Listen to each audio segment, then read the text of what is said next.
Hello అండి. Welcome back to our channel. మనం ఎటువంటి పప్పు నానబెట్టకుండా ఇన్‌స్టాంట్‌గా మనం దోసలైతే వేసుకొని తినొచ్చు. అది కూడా చాలా సింపుల్ అండ్ టేస్టీగా. దానికోసం మనం ఇప్పుడు ఒక మిక్సీ జార్‌నైతే తీసుకొని దాంతో ఒక హాఫ్ కప్పు గోధుమ పిండయితే వేసుకోవాలి.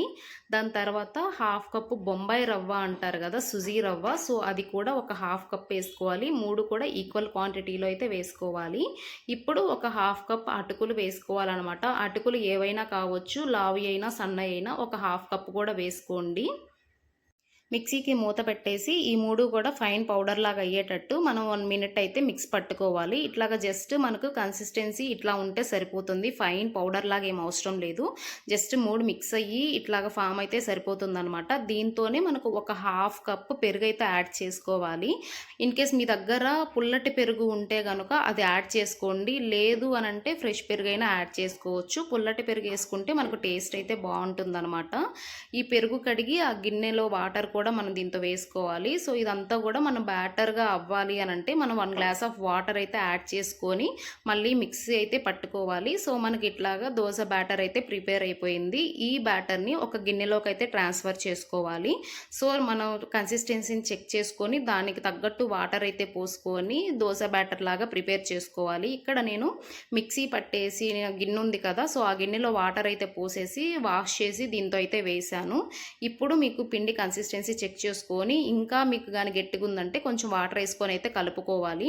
దీంతో హాఫ్ టేబుల్ స్పూన్ సాల్ట్ అయితే యాడ్ చేసుకొని అండ్ వంట సోడా ఉంటుంది కదా! ఒక పించ్ ఆఫ్ వంట సోడా అయితే వేసుకొని 2 కలిపేసి నేను మూత పెట్టేసి ఒక 5 మినిట్స్ అయితే పిండిని బాగా నాననిచ్చేసి రెస్ట్ అయితే ఇచ్చాను. ఈలోపు మనం చట్నీ అయితే ప్రిపేర్ చేసుకుందాము. ఒక బాండోలు పెట్టుకొని దాంతో 2 టేబుల్ స్పూన్స్ ఆఫ్ ఆయిల్ అయితే వేసుకొని ఆయిల్ హీట్ ఎక్కిన తర్వాత ఒక 6, 7 పచ్చిమిర్చి అయితే ఇట్లా కట్ చేసుకొని ఆయిల్ అయితే వేసుకోవాలి. ఇది 1 మినిట్ వేగిన తర్వాత మనం కట్ చేసి పెట్టుకున్నటువంటి ఒక 2 టమోటాస్ అయితే వేసుకోవాలి. ఇన్ కేస్ మీరు ఎక్కువ మందికి చేస్తున్నారు చట్నీ అనుకుంటే ఇంకొంచెం క్వాంటిటీ అయితే పెంచుకోండి. ఈ టమాటా 1 మినిట్ వేగిన తర్వాత దీంతోనే కట్ చేసుకున్న ఉల్లిపాయ అయితే వేసుకోవాలి.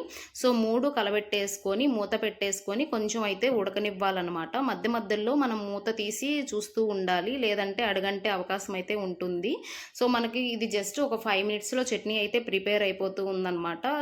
టమాటా ఇట్లాగా కొంచెం మెత్తబడితే సరిపోతుంది. సో, ఇప్పుడు గ్యాస్ ఆఫ్ చేసేసి ఇవన్నీ కూడా కొంచెం చల్లారబెట్టుకోవాలి. చల్లారబెట్టుకున్న తర్వాత ఇది మొత్తాన్ని ఒక మిక్సీ జార్ తీసుకొని దాంతోకైతే ట్రాన్స్‌ఫర్ చేసుకొని దీంతో కట్ చేసుకున్నటువంటి కొత్తిమీర కొంచెం అయితే వేసుకోవాలి. అండ్ వెల్లుల్లిపాయలు ఒక 4-5 వరకు అయితే పొట్టు తీసుకొని వేసుకోవాలి. దీంట్లో టేస్ట్‌కి తగ్గట్టు ఒక హాఫ్ టేబుల్ స్పూన్ సాల్ట్ అయితే యాడ్ చేసుకొని మిక్సీ మూత పెట్టేసి మనం జెంటిల్‌గా జస్ట్ ఒక హాఫ్ మినిట్ అయితే మిక్సీ పట్టుకుంటే సరిపోతుంది. చట్నీ ఇలాగ పట్టుకుంటే సరిపోతుంది. మరీ పేస్ట్ లాగా అయితే వద్దు. ఇలా ఉంటే మాత్రం చాలా బాగుంటుంది. సో, ఇప్పుడు మిక్సీ పట్టిన ఆ చట్నీని ఒక బౌల్లోకి అయితే ట్రాన్స్ఫర్ చేసి పెట్టుకుందాము. ఈ చట్నీ ఏ టిఫిన్స్‌లోకైనా కూడా చాలా బాగుంటుంది. ఒకసారి అయితే ట్రై చేయండి. ఇప్పుడు మనం దోసలైతే ప్రిపేర్ చేసుకుందాము. దానికోసం దోస పెనుమైతే స్టవ్ మీద పెట్టుకొని దోస పెనుము హీట్ ఎక్కిన తర్వాత మనం అడుగంటకుండా కొంచెం నూనె అయితే అప్లై చేసుకోవాలన్నమాట. పైన కొంచెం ఆయిల్ అయితే అప్లై చేసుకోవాలి. ఇప్పుడు మంటను లో ఫ్లేమ్‌లోకి అడ్జస్ట్ చేసుకొని ఒక గెంటె పిండి అయితే తీసుకొని ఇట్లాగా దోస పెనం మీద అయితే వేసుకోవాలి. ఇట్లాగా రౌండ్‌గా అయితే అనుకోవాలన్నమాట. సో, మనం పిండి వేయంగానే ఇట్లాగా హోల్స్ అయితే ఫామ్ అయిపోతాయి. సో, పెనం చక్కగా హీట్ ఎక్కింది అని అర్థం. ఈ దోసలు చాలా స్మూత్‌గా అయితే ఉంటాయి. సో, మనం దోస వేసుకునేటప్పుడు మంటను లో ఫ్లేమ్‌లో పెట్టుకొని మాత్రమే దోసలైతే వేసుకోవాలి. ఇన్ కేస్ పెనం ఎక్కువ హీట్ ఎక్కింది అప్పుడు మీరు దోస వేస్తుంటే మనకు పిండి అయితే గెంటకి అతుక్కొని పోతుంది. ఇట్లాగా రౌండ్ షేప్ అయితే అస్సలు రాదనమాట. ఈ దోసలు మనం సన్నగా వేసుకుంటేనే బాగుంటుంది. లడ్డు లడ్డుగా వేసుకున్నాము అంటే మనం తినడానికి కూడా ఏం బాగుండదు. అండ్ లోపల పిండి కూడా ఉడకదనమాట. సో, లో ఫ్లేమ్‌లో పెట్టుకొని దోసలు వేసుకోవడానికైతే ట్రై చేయండి. ఇట్లాగా ఒక సైడ్ కాలిన తర్వాత మనం ఆయిల్ కానీ గీ కానీ అప్లై చేసుకొని చాలా స్మూత్‌గా ఇట్లా గెంటెతో రెండో సైడ్‌కి టర్న్ చేసుకొని ఇప్పుడు మంటను మళ్ళీ లో ఫ్లేమ్‌లోకి అయితే అడ్జస్ట్ చేసుకోండి. ఈ దోసలు సన్నగా వేసుకోవడానికైతే ట్రై చేయండి. ఇన్ కేస్ పెనుము ఎక్కువసేపు హీట్ ఎక్కింది అనంటే ఒక 1 మినిట్ అయితే పెనుము మంట ఆపేసాము అనంటే మళ్ళీ లోగా అయిపోతుంది. సో, అప్పుడు మళ్ళీ ఆయిల్ అప్లై చేసుకొని మళ్ళీ దోస వేసుకోండి. అప్పుడు చక్కగా వస్తాయన్నమాట. మనం అన్ని దోసలు ఇంతే లో ఫ్లేమ్‌లో పెట్టుకొని పిండి వేసుకున్న తర్వాత మాత్రమే హై ఫ్లేమ్‌లోకి షిఫ్ట్ చేసుకొని దోసలన్నీ కూడా ప్రిపేర్ చేసుకోవాలి. అప్పుడే మనకు తినడానికైతే బావుంటుంది. సో, మీరు ఘీ కానీ లేదంటే ఆయిల్ కానీ ఏదైనా అప్లై చేసుకోవచ్చు. అండ్ 2 సైడ్స్ మనం కాల్చుకున్న తర్వాత ఒక ప్లేట్ తీసుకొని ఆ ప్లేట్‌లోకైతే ట్రాన్స్‌ఫర్ చేసుకోవాలి. మనం ముందుగానే చట్నీ అయితే ప్రిపేర్ చేసి పెట్టుకున్నాం కదా! టమోటా చట్నీ. సో, దాంతో అయితే సర్వ్ చేసుకొని హ్యాపీగా తినేసేయొచ్చు. ఇలాంటి దోసలు మనకు ఇంట్లో ఎప్పుడైనా పిండి ఏమీ లేదు, టిఫిన్ ఏం చేయాలో అర్థం కానప్పుడు ఇలాంటివైతే మనకు యూజ్ అవుతాయి.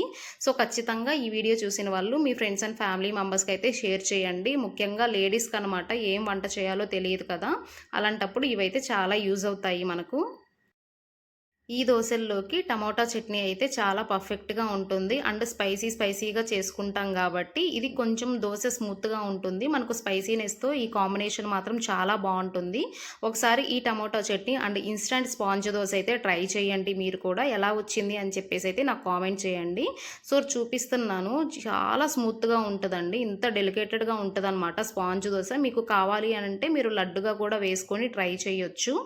సో, ఈ వీడియో మీకు నచ్చింది అనుకున్నాను. Thanks for watching. బై.